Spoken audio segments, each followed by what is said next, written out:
We're continuing the trend with some crazy high stakes poker in Las Vegas. Today we're at the Aria playing 25, 50, 100 and getting into some of the biggest pots of my life.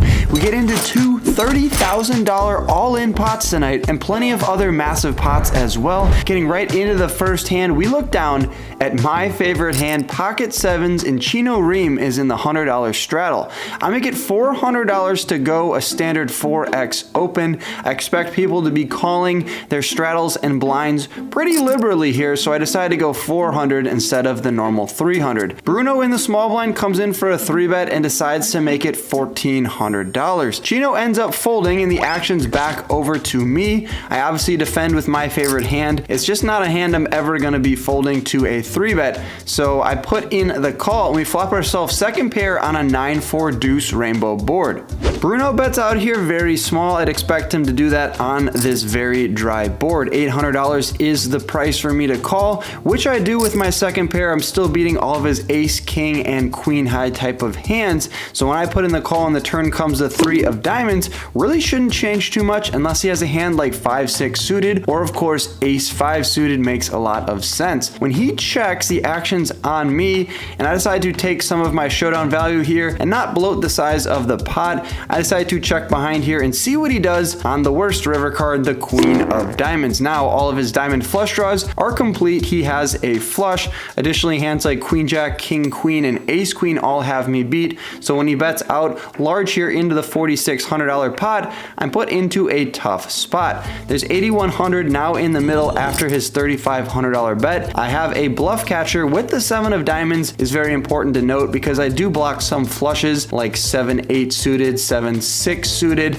stuff like that. But ultimately I decide that Bruno is not going to be betting here without a better hand, and ultimately I do in fact fold my favorite hand. So kind of painful to do so, especially having the 7 of diamonds, but you guys can let me know down in the comments.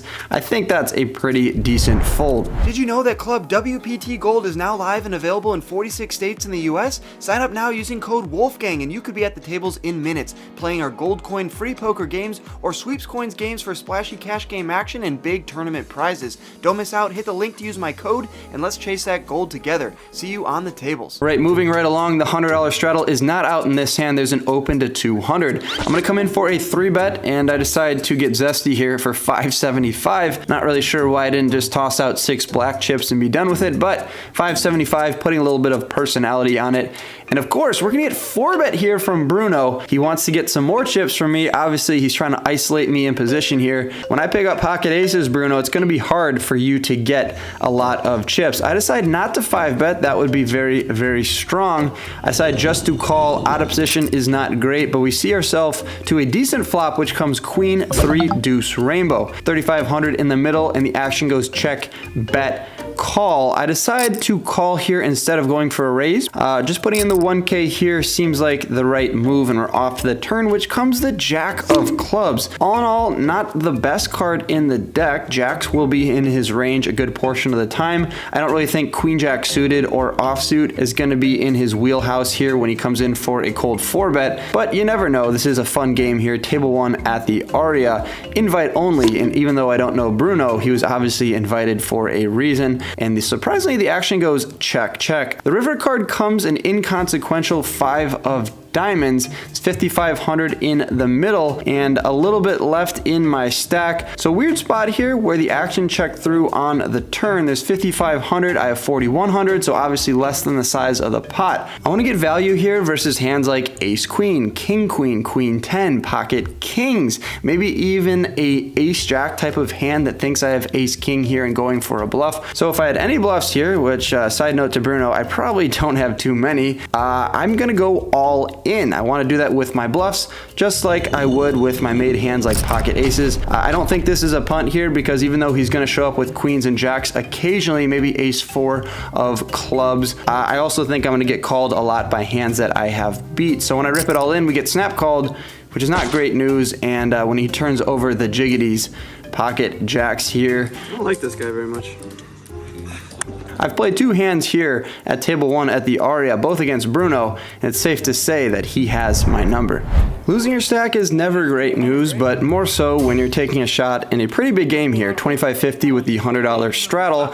I was in for 7,000, obviously lost all of that in 2 hands, so pretty quickly. I rebuy for 6,000 more real American dollars, and now I pick up another premium pocket kings. Hopefully they don't do me as dirty as their counterpart pocket aces. It's a raise from Chino Ream. If you guys don't know who he is, well, just look him up on Hendon Mob. Safe to say he's a pretty good player. He makes it 300. I come in for a 3-bet to 13.50, and he immediately shows me how good he is, because after counting out my stack, he decides to fold his hand. So no action here with the Cowboys in Vegas, but no fear, King Queen of Hearts is here, and I make it $250 to go. There's a player to my left who puts in the call, and Chino Ream is tired of folding. Now he jams it in for $7,700. Why is he jamming it in for $7,700 over a $250 in a call?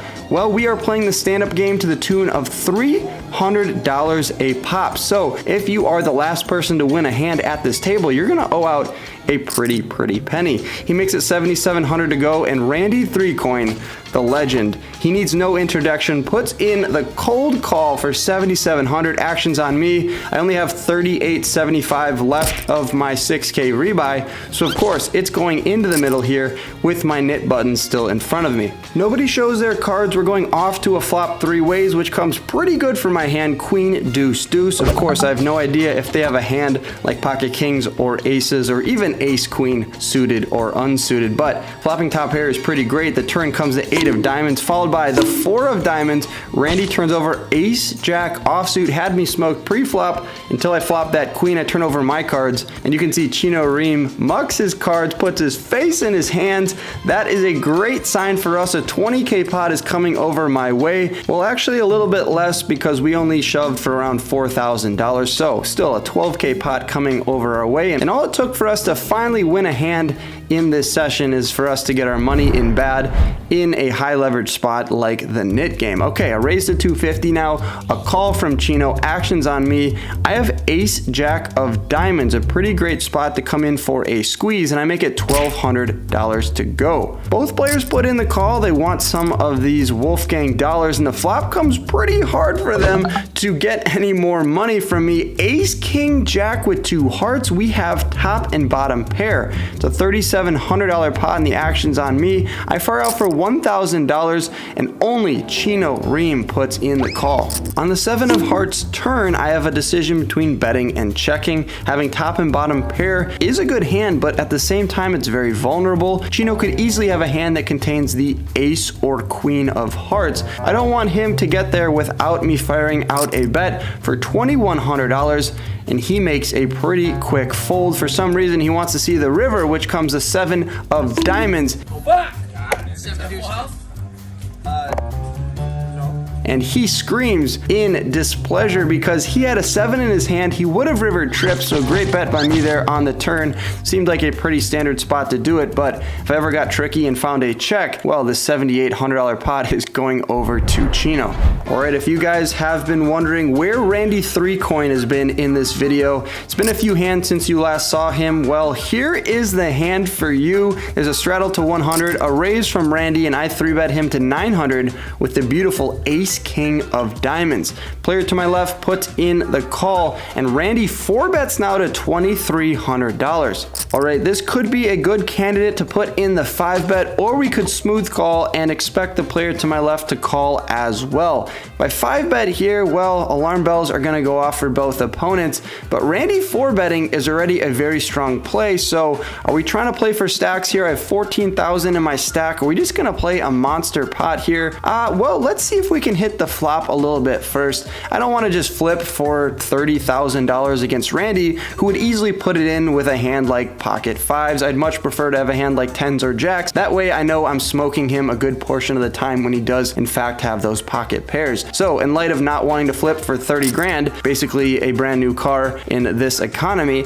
I decided to put in the call, and the player to my left, Sean, finds the call as well. We're going 3 ways to the flop, which comes pretty good for me to get my money in. 6 6-4-3 with 2 diamonds. We have the nut flush draw, and of course we have 2 overcards. Loving life here. There's 7,000 in the middle. And look over at Randy. He checks his cards once again. What does that mean? Well, I think he likes his hand, and especially so now that he fires out for 6,000 into the $7,000 pot. Of course, it's into 2 players, so I have to be cognizant that Randy probably has a decent hand at this point. I'm blocking aces and kings, so he could have a set. You could have queens, jacks, tens. Well, I count out my stack and I only have around 12.5K. I say only because obviously that's a ton of money, but given the fact that it's only double Randy's bet, I think it's appropriate to get all the money in the middle here. If he has a hand like king, queen, or king 10, well, I don't think he can fold for an additional $6,000, so I jam it all in. Sean folds his cards in disgust, and Randy snaps me off with the 3-coin hand, pocket threes,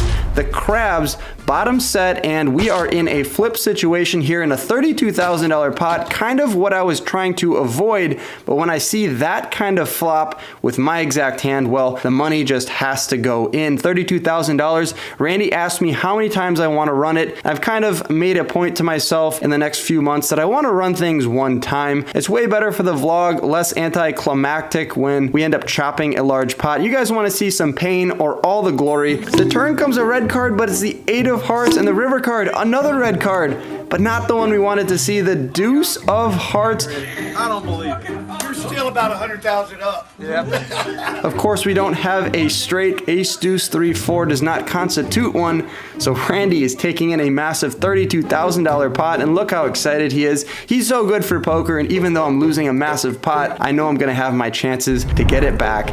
Even though I love Randy, it still hurts to be down $13,000 in this 25-50 game. I dig back into my bag, and I only have 15,000 more. Yes, I brought a ton of money to this game. I was hoping to not have to put it onto the table and use it, but I pick up 7 deuce of hearts here. There's a straddle and a raise, and of course I'm coming in for a 3-bet to $900. There's a call and a 4-bet, and of course I have to fold 7 deuce of hearts, but I just put this in here to show you guys that even though I'm stuck $13,000 in this game, I'm still getting after it with these mediocre hands. Of course, the 7 deuce game was on, and I love that, so I'm never going to be folding. King 5 of clubs seems like a slight upgrade. I make it $300 to go, and immediately we get 3-bet to 900, and when Chino Reem calls the 900 from across the table, I decide to put in the additional 600 as well. 13-5. Sean, you don't have a button? Don't 4 people have a button? Go through all this just to fold, man.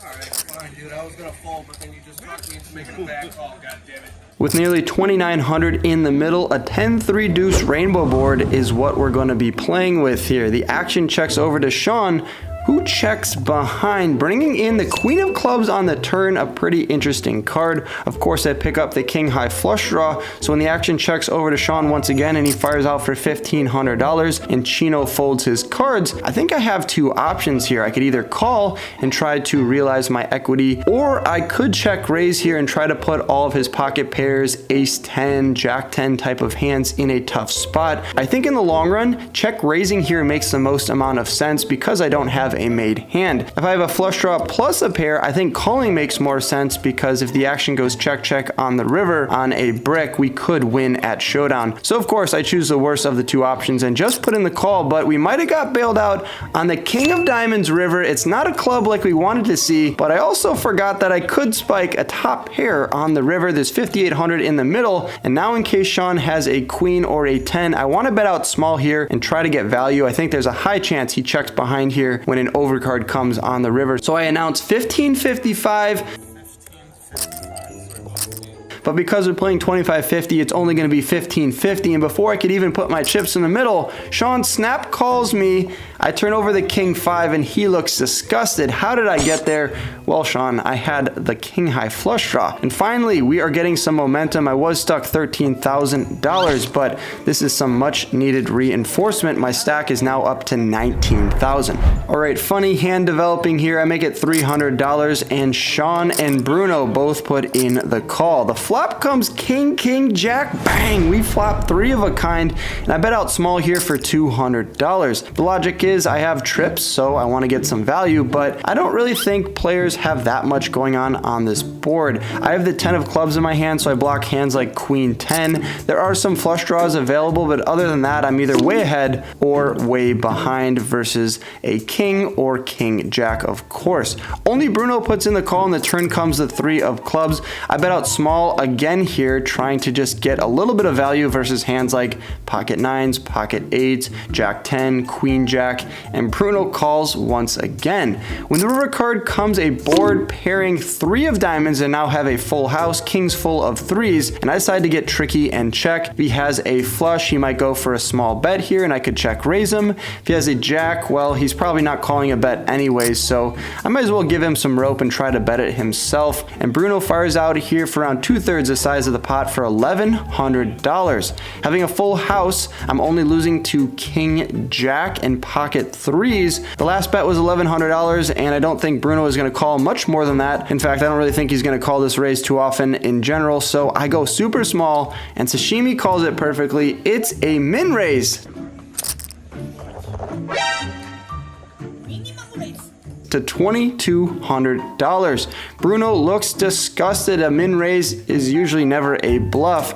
It's such a good price though. He only has to call $1,100 to win like $6,500. So he only has to be good here a small portion of the time. He probably has a jack if he's thinking about it this much. And ultimately he decides the price is right. He's Bob Barker, puts in the call. I turn over the king 10, and I make the maximum here when he folds his cards face down. So back-to-back nice size pots coming over my way. I now have 22,000 in my stack. Remember, I'm in for 28,000, so I'm only stuck 6K at this point, and I make it $300 to go with 8-9 of diamonds, and immediately get 3-bet by a player to my left, Sean. He makes it 1K to go. Action's back over to me. I'm on a hot streak here. I'm trying to go 3 for 3, so I put in the call, and we flop ourselves Jin on a 9-9-6 board. Bang! We flop trips once again. Back-to-back hands. Let's go. This one's a little bit more disguised. I check it over to Sean, and he fires out for $1,000.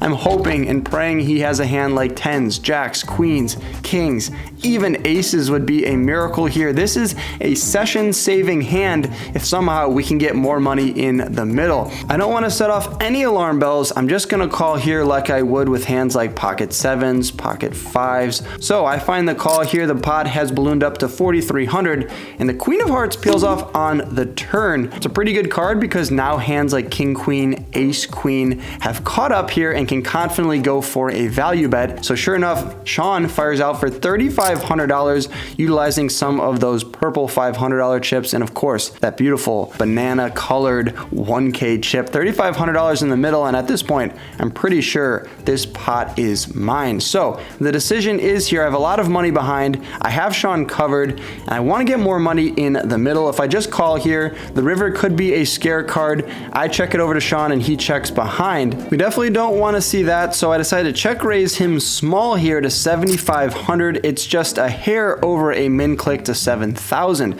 What this allows him to do is probably not fold. He's either going to call here or shove his entire stack in the middle. If he has top pair, I think it's pretty hard for him to get away. So he does in fact jam it all in for around $15,000, and of course I snap him off here with 3 of a kind. When the cards hit their backs, we see that Sean has ace queen offsuit, so in pretty rough shape here with 2 pair queens and 9s. He's gonna have to hit a miracle card on the river in order to take this one away from me. There's $35,000 in the middle, and the river comes a brick. It's the ace of hearts. He improves to a better 2 pair, but $35,000 coming over my way. What a dream situation there, calling a 3-bet and getting that exact flop, and then that exact turn to get all the money in the middle. A dream situation. $35,000 coming over my way. Just a few videos ago, this would have been the biggest pot of my life, but of course, if you haven't seen the last video I posted, I played an $82,000 pot versus Rampage Poker. You guys are going to want to check that one out. Still, a $35,000 pot is massive, especially when we were stuck $13,000. We're now up a little bit of money on the session, so of course, we're up $6,000 now when we pick up 7 7 deuce of clubs. You saw earlier that I was going for it with 7 deuce suited when I was stuck money, so of course we have to go for it when we're up money. There's a raise and a 3-bet in front of us, so kind of an interesting situation here. Scary to say the least. I need to come in for a 4-bet, but I don't need to go super large because my 4-betting range is pretty much a lot of premiums and then of course 7 deuce. So when I make it small here, both the raiser and the 3-better fold to basically just a hair over a min raise, and that means we are taking down all of that money plus $300 per person. I'll take it. I'll take it. I'll take it. But in between that hand and this hand, a bunch of nonsense happened, just a bunch of raising, 3-betting, calling bets, calling some flop stuff. Nothing super interesting, but we've bled a few $1,000s, so we find ourselves here with 27K in our stack, and I have ace king offsuit. I make it $300 to go, and we're gonna get 2 customers here until the player on my right puts in the call as well. So 4 ways to the flop here on an ace queen queen board, and I'm either way ahead or way behind. With $1,300 in the middle, I decide to check. The action checks through, bringing in the 4 of spades on the turn. Jimmy across the table, who lives out in Colombia, he puts in a bet of $700. The player to my right calls, and of course I have to call here with 2 pair. Having the king of diamonds is a great kicker. The river card now comes the king of spades, so I didn't really need that card because now it brings in the backdoor spade flush. Really would have preferred to not see a spade on the river, and the action checks over to Jimmy once again. Is this a bluff? Is this a value bet? He fires out for $1,800, and the player to my right folds his cards. I have to think about it here because of course I have 2 pair.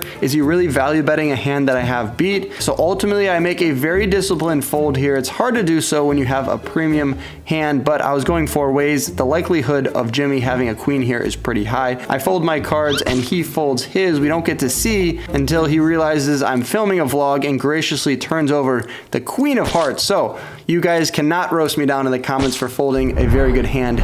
Okay, next hand here, ace 5 of hearts is a raise and a call over to me. I think this is a great spot to come in for a 3-bet. I make it $750 to go. Both players are going to put in the call, and the flop comes king 5-3 rainbow. When the action checks to me, I go pretty small here for $600. I'm going to have a lot of suited kings in my range, and I'd want to go small here and just target a lot of his pocket pairs. Maybe if he had a hand like ace 5, would call a bet for sure.